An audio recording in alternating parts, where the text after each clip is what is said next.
It's been a really busy week. It's been great to have the Apache here. Everyone's wanted to have a look at the Apache and find out more about it, and I'm pretty excited about the introduction to service later this year. We've gotten to chat with a lot of people, ranging from senior officers to kids that are trying to learn a little bit more about aviation and the role that the attack aviation plays in that. Myself and Greg have worked together for the last 18 months.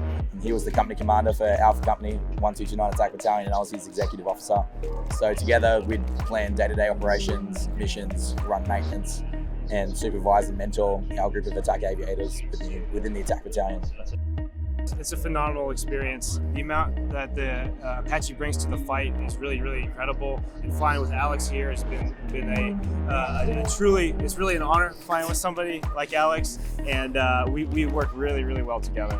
So it was a U.S. pilot paired with an Australian pilot, and it was, I think, the first time that a U.S. Army aviator has flown with a Apache qualified Australian aviator.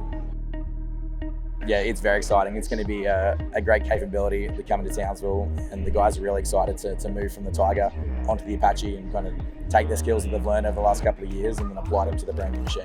They're getting a great bunch of guys coming in from Darwin. They're going to see these in the skies around Townsville a little bit more. We'll be operating between the base and out towards high range and up and down the coast. So a bit of an unfamiliar sight in the skies, but hopefully one that becomes familiar very quickly.